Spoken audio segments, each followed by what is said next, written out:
เพื่อสิมีวันนี้ก็บ่ธรรมดาพี่น้องเอ้ยโครงการ338ทางคันเทิงเพิ่นลงมาช่วยเหลือเอาขี้ดินมาถมทางแปลงทางบ่าวสมจิตก็ถือได้โอกาสพี่น้องทางขึ้นเฮือนบ่าวสมจิตที่ผ่านมากับขึ้นยากลงยากมื้อนี้แหละรีบไปตัดเอาไม้โกนมาใส่ไม้โกนก็มีฮอลแลนด์พี่น้องได้แล่นตัวหนึงไปตัดไม้โกนก็ได้มาโยงใส่เพื่อโครงการเพิ่นมาให้เพิ่นถมให้พี่น้องสำหรับโครงการ338แม่นเพิ่นเน้นพัฒนาพื้นฐานโครงล่าง และแนมเห็นความจำเป็นของประชาชนเป็นต้นแม่นถนนหนทางตามหมู่บ้านน้ำสะอาดสุขอนามัยหรือว่าห้องละห้องการบ่ว่าจะเป็นให้เลี้ยงเป็ดเลี้ยงไก่สร้างอาชีพเวียกเฮ็ดงานทำให้ประชาชนมีอยู่มีกินวันนี้กับบ่าวสมจิตกสิพาท่านผู้ชมเบิ่งเพิ่นมาถมทางพี่น้องฝนก็ตกไหม่ถมแล้วบัดฝนตกลิ้นก็บ่ค่อยอำนวยความสะดวกปานใดแต่ทางก็สิเปื้อนจังหน่อย 2-3มื้อก็แดดแล้วคิดว่ามันสิบ่ตกแล้วพอมามื้อนี้บัดตอนเช้าๆบัดฝนค่ำลงมาเลยเละเทะแบบนี้แหละตอนนี้ก็บ่สุจิตก็อยู่กลางบ้านเลยพี่น้องเพราะว่าเพิ่นเน้นทางเข้าบ้านหรือว่าทางซอยแต่ละซอยนั่นแหละให้มันสะดวกสบายเพราะว่าคันบ่มีอันดินมาถมนี่ก็ยามฝนมันก็สิบวกเป็นโนเป็นนองและตามอันซอยเข้าเรือนคนเด้แต่ถ้าเพิ่นมีดินมาวางแบบนี้นี่ตามที่บ่สุจิตพาท่านผู้ชมเบิ่งนี่ก็สิ สะดวกสบายไปอีกขั้นตอนเพราะมันสูงระดับทางมันสูงกว่าระดับพื้นดินจังไดก็ติดตามรับชมนำกันพี่น้อง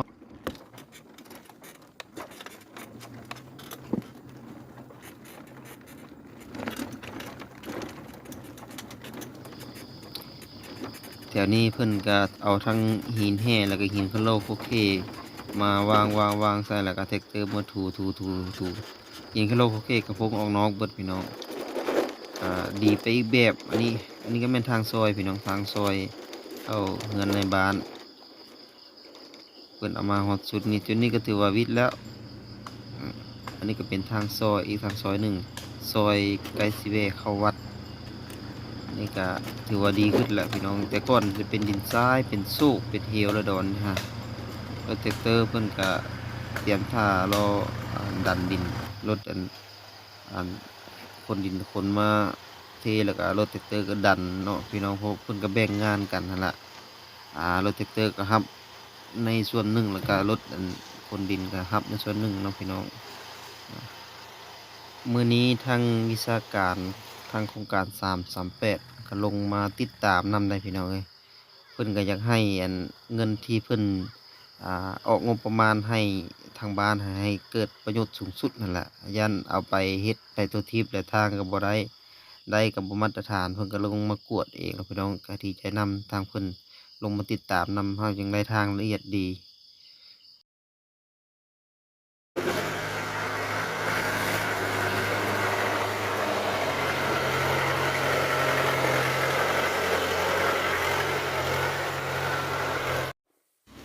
มึงหินเจอมึงหินโอ้ยสิได้ดิเออ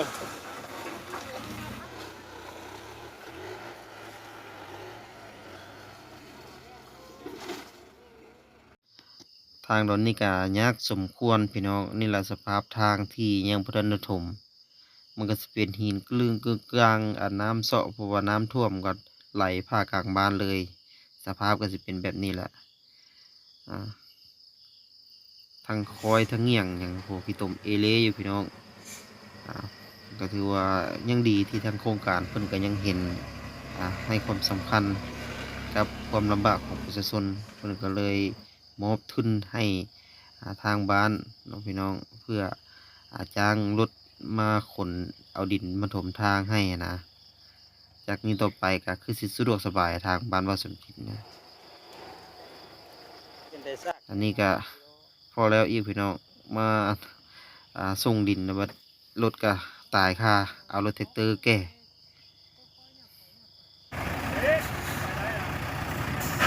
ถอยมีกูนะถอยมีย่าตื่นเต้นได้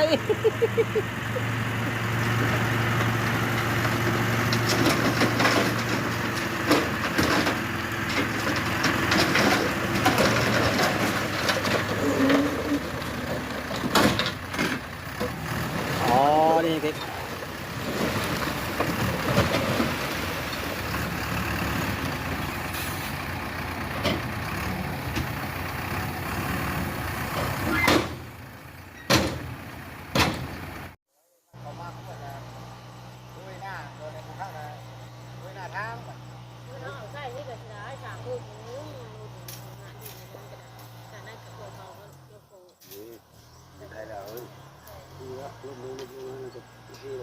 ขึ้นขึ้นใช่เหรอ ลืมกันละถ้ากระทูก็ตัวนี้ลง กับขาดเอาหินห้องก้อนตะวันเนี่ยเอาหินห้อง ตีห้องเฮ็ดได้ เอารถหนึ่งมาแล้วหินหูน้องก้อนถูกแล้วจะเอาตัวนี้ลงเดี๋ยวนี่จะปั๊บอะไรจะลุกได้เราดูเราดูเลยได้นี่มันไทยไปได้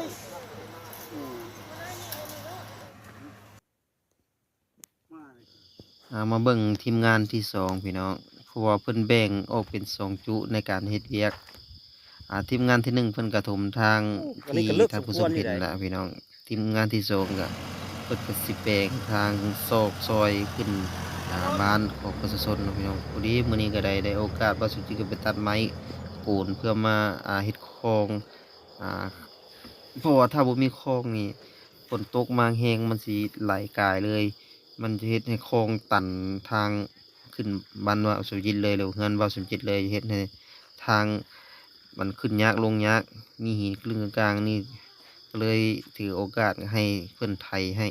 ไถเป็นห้องแบบนี้ก็ไปตัดไม้โกนเป็นไม้เปื่อยไม้โกนก็ไปตัดไม้โกนก็ได้แลนตัวหนึงพี่น้องโกนก็โกนบางใหญ่โกนก็งามสมควรพี่น้องโกนที่งามในการเฮ็ดท่อลอดทางนั่นล่ะ ปกติมันก็โยซื้อท่อมันแต่ตลาดมันแต่เงินบ่พอแถมตันมา5 เม็ดก็ยังบ่พออีกพี่น้องนี่แบบนี้ก็เลยเอาซองกับซอกกับซีใส่เอาไม้ดูได้โกนไม้ดูได้2 อันพี่น้องเอามาใส่เพื่อว่าให้เพิ่นถมนะมันจะได้ขึ้นลงง่ายสุกเสริญพี่น้องเพื่อสิไปตัดไม้โกนอีกก็ไก่บ่ธรรมดาเผลอๆนี่ถ้าโครงการเพิ่นผ่านไปแล้วก็กลายไปเลยก็คือสิบ่ได้แล้วก็ยากอีกพี่น้องกำลังเพิ่นมามีแต่ใดก็จับใส่ก่อน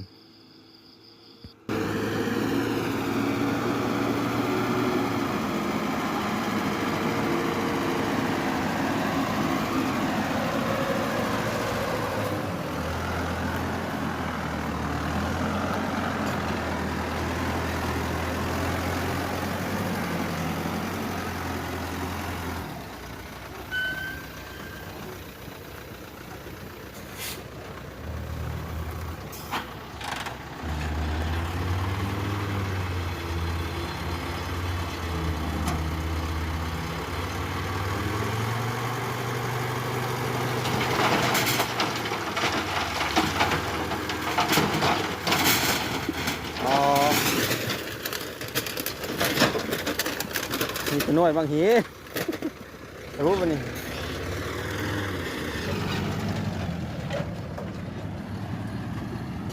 ว่านั้นแล้ววะ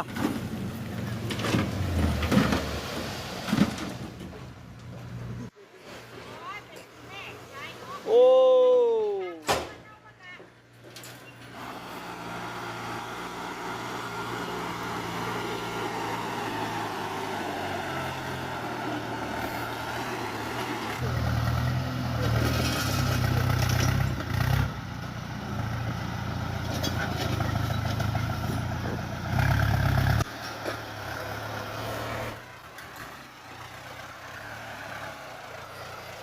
ตอนนี้ก็ทาง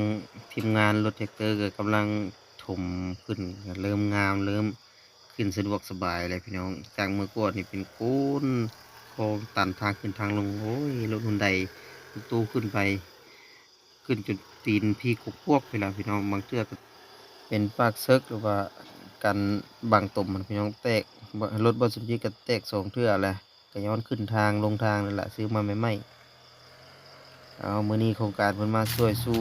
ก็ถือว่าเดินทางซอยขึ้นบ้านสะดวกสบายแล้วพี่น้องนี่สภาพทางหลังจากที่เฮ็ดแล้วมันก็สุดยอดเท่านี้แล้วโครงการทางรัฐบาลเพิ่นมาช่วยอันนี้ยังว่าเว้าแท้ทำจริงเว้าแล้วเฮ็ดได้พี่น้องเพิ่นสิลงมาช่วยก็ช่วยอีหลีแหละงบประมาณในการลงมาช่วยเฮ็ดทางนี่ก็83 ล้านกีบพี่น้องรถก็160ปลายรถทั้งโครงการเพิ่นช่วยแล้วก็ทั้งบริษัทเพิ่นประกอบส่วนช่วยพอเข้าบ้านต้องมีค่าธรรมเนียมบ้านพี่น้องเพิ่นช่วยหั้นนะสุดท้ายนี่ก็บ่มีหยังหลายพี่น้องขอให้ใส่ทุกท่านให้มีสุขภาพเข้มแข็งแข็งแรงประสบผลสำเร็จพี่น้องสุดท้ายขอกราบคำว่าสบายดีสวัสดี